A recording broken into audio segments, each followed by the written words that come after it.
tahun anggaran 2023 dimulai. Assalamualaikum warahmatullahi wabarakatuh.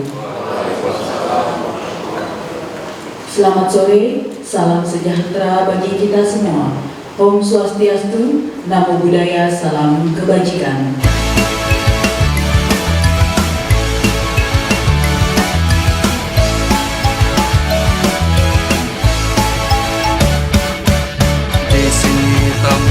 Kita bertemu dengan pembelajar dari seluruh negeri yang menanti pembaharu, yang siap meluangkan waktu.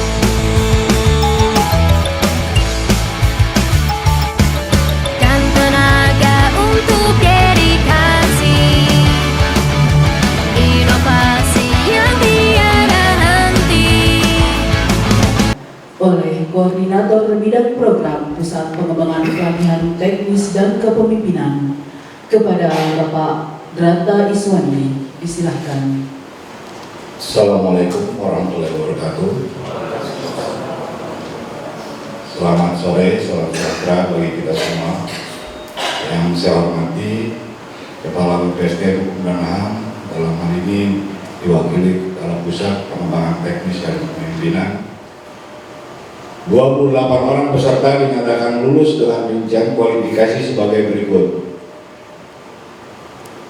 Memuaskan sebanyak 18 orang, baik sebanyak 10 orang, dan 2 orang dinyatakan telah mengikuti pelatihan. Berikut kami bacakan 5 peringkat terbaik kepada nama yang disebut untuk dapat berdiri. Cahyo Budi Santoso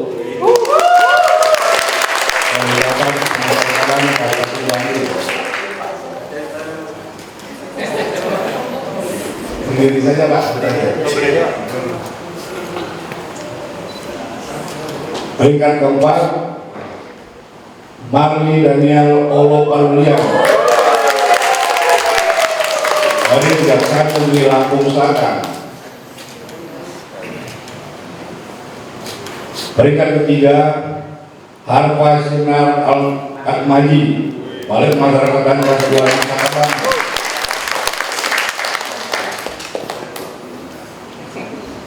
Peringkat kedua, Agung Trisna Putra Fadilah Burdan dari Kejaksaan Negeri Bangka Barat. Peringkat pertama, Suandi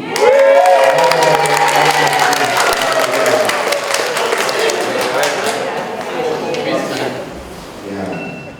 Demikian laporan hasil penyelenggaraan pelatihan terpadu sistem peradilan pidana anak bagi aparat penegak hukum dan instansi teknis lainnya angkatan 80. Dan selanjutnya kami mohon perkenan Bapak Kepala BPSDM Hukum dan HAM untuk dapat memberikan kata sambutan dan menutup dengan resmi pelatihan terpadu sistem peradilan pidana anak bagi aparat penegak hukum dan instansi teknis lainnya angkatan 80 di lingkungan Kementerian Hukum dan HAM.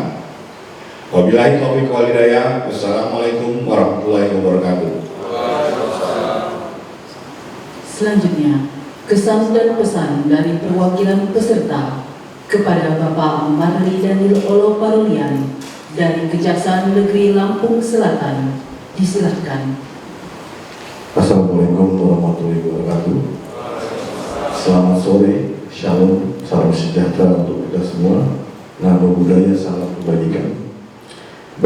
Berdasarkan atau apa yang kami raih dari pelatihan ini akan membawa perubahan dan perbaikan dalam mengimplementasikan dalam pekerjaan kami sehari-hari. Demikianlah kesan dan pesan dari kami, mudah-mudahan mendatangkan berkah bagi kita semua dan tercapai tujuan pelatihan, yaitu mendapatkan persamaan persepsi sesama aparat penegak hukum terkait penegakan hukum dalam sistem peradilan pidana anak. Bapak Ibu hadirin sekalian, demikian lebih kurangnya kami sampaikan pesan dan kesan kami.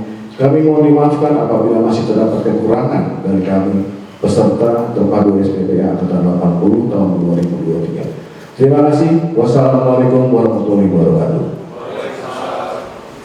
Bapak dan Ibu yang kami hormati, marilah kita dengarkan bersama sambutan Kepala Badan Pengembangan Sumber Daya Manusia, Hukum dan Hak Asasi Manusia yang akan disampaikan oleh Kepala Pusat Pengembangan Pelatihan Teknis dan Kepemimpinan, sekaligus menutup dengan resmi pelatihan terpadu Sistem Peradilan Pidana Anak Angkatan 80 tahun anggaran 2023. Kepada yang terhormat Bapak Eko Budianto, SH MSI, disilakan.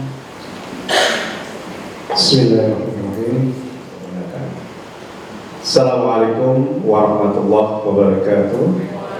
Selamat siang, salam sejahtera bagi kita semuanya. Om Swastiastu, Namo Buddhaya, salam kebajikan. Tentunya yang pertama kembali kita senantiasa panjatkan puji syukur kita kepada Allah Subhanahu wa Ta'ala, Tuhan yang Maha Esa, atas limpahan karunia-Nya, keberkahannya, dan nikmat-Nya yang tak lekang dan tak putus kita terima hingga pada akhirnya saat ini kita diberikan keselamatan, kita diberikan kesehatan, pun juga kita diberikan kesempatan untuk bisa hadir bersama-sama di dalam kegiatan penutupan pelatihan terpadu Sistem Peradilan Pidana Anak Angkatan 80 pada siang hari ini. Dasar substansial ketika kita menyelenggarakan pelatihan terpadu sifatnya. Jadi tidak hanya proses pembelajaran, pengetahuan, knowledge maupun skill yang kita gali, namun bagaimana kemudian kita bangun sinergitas komunikasi yang baik antar para penegak hukum di dalam penanganan sistem peradilan pidana anak.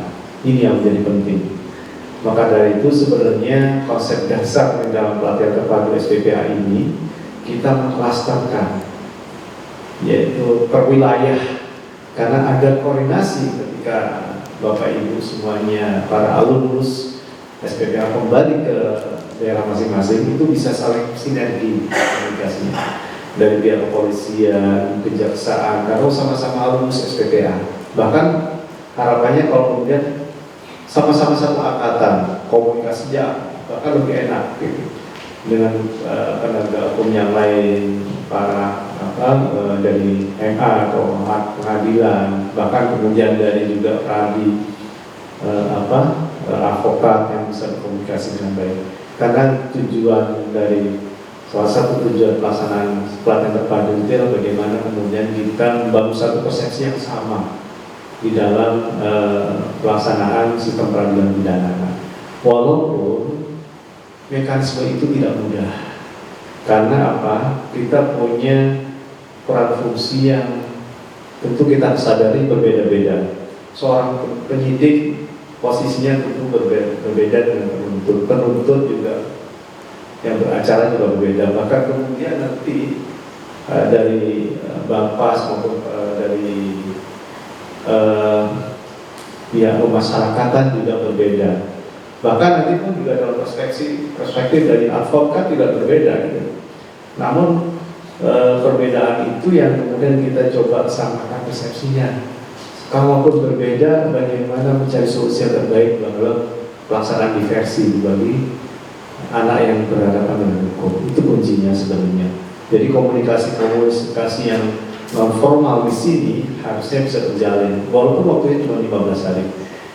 Di meja makan, kalau pagi jalan kemudian jalan sama-sama jaksa jalan ya.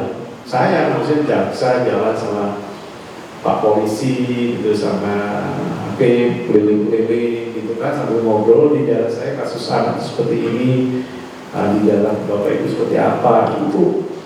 Karena sharing knowledge, sharing experience, pengalaman itu penting sebenarnya selain dalam pembelajaran gitu ya. Komunikasi non formal itu penting sekali di dalam penyamaan PSSI. Itu sebenarnya ya, kenapa kemudian saya menanyakan sejauh mana perasaan Bapak Ibu ketika meninggalkan selesainya pelatihan ini, walaupun waktunya hanya 15 hari. Pun juga dari Kementerian Sosial juga, Dinas Sosial penting sekali karena peran di dalam penanganan anak itu pada peran preventif itu ada di Kemensos sebenarnya. Bagaimana kemudian membimbing, mengarahkan anak-anak sehingga kemudian tidak terjadinya tindak pidana yang dilakukan oleh anak. Penyamaan persepsi yang penting bagi kita itu adalah bagaimana kita memposisikan anak itu sendiri. Ya, kita dulu pernah menjadi anak, kita pun sekarang punya anak, dan kemudian kita sendiri sekarang pun juga sering bertemu berhadapan dengan anak. Bagaimana anak-anak yang kemudian kalau bicara masalah ABH, tentu anak ABH itu bukan anak yang beruntung, ya kan? Karena anak berhadapan hukum, apakah itu saksi, apakah itu korban maupun pelaku, itu bukan anak yang beruntung. Pada posisinya mereka memang posisi yang sedang ironi harus berhadapan dengan hukum. Kita bersyukur posisi saat ini sampai sejauh ini, alhamdulillah kita tidak pernah berhadapan dengan hukum. Kita adalah penegak hukumnya. Maka dari itu kita harus pahami bahwa siapapun anak itu yang sedang ada di dalam tanggung jawab kita, gitu ya, sebagai seorang tua, apakah kemudian sebagai objek hukum, kita harus punya persepsi bahwa anak itu adalah generasi masa depan bangsa. Bagaimana kemudian anak juga punya kebutuhan-kebutuhan yang harus dipenuhi oleh negara, dan kita adalah abdi negara yang juga menjalankan peran itu. Ini kuncinya. Jangan sampai kemudian walaupun mereka berhadapan dengan hukum, kita punya persepsi bahwa mereka memang harus dikenakan sanksi hukum. Koridornya di situ sebenarnya. Karena saya yakin ketika mereka berbuat, itu banyak faktor, banyak kesalahan yang sebenarnya bukan mereka juga yang andil. Mereka juga andil, tapi ada yang lain andil. Bisa negara juga andil, orang tua andil, sekolah juga andil, lingkungan juga punya andil. Beda ketika kita sebagai orang dewasa yang sudah mention, sudah berpikir berpikir yang lebih lebih mature, ya, lebih dewasa untuk bersikap, maka kita punya tanggung jawab itu. Tapi sedangkan anak kadang-kadang punya emosi-emosi yang itu di luar dari nalar-nalar kita. Ini yang kita bisa sikapi. Maka dari itu kita tahu bahwa bagaimana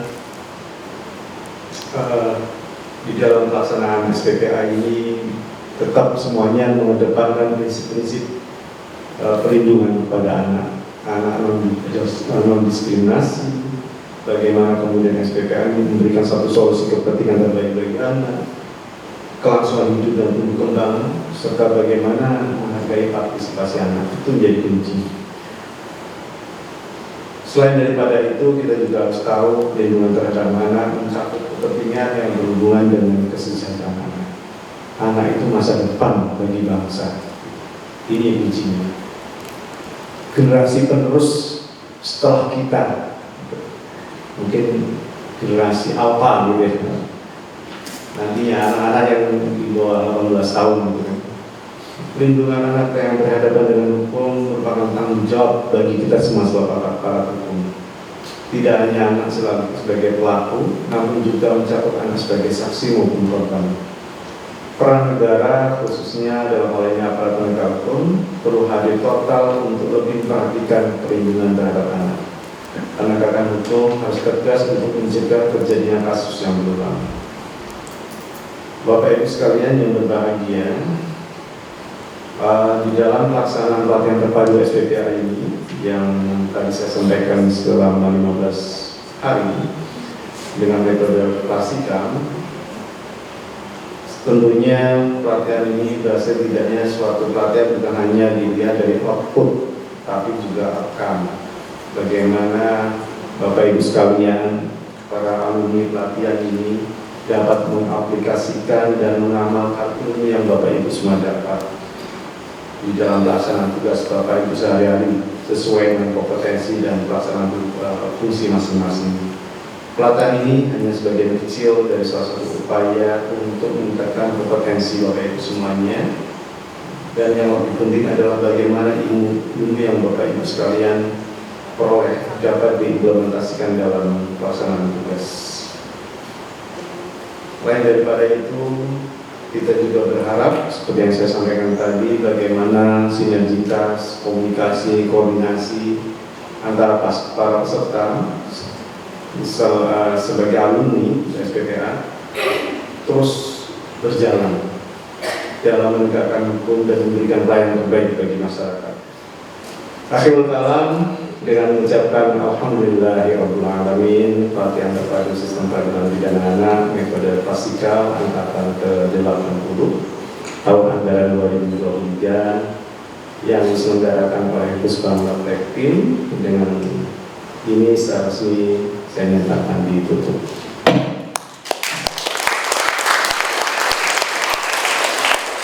Wallahu a'lam bishawab.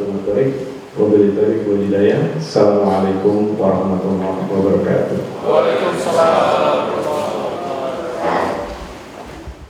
Dari Bapas Bandung. Hadi Daniel Olo Parulian dari Kejari Lampung Selatan. Peringkat 3, Harfa Sina Atmaji dari Bapas Nusa Kambangan.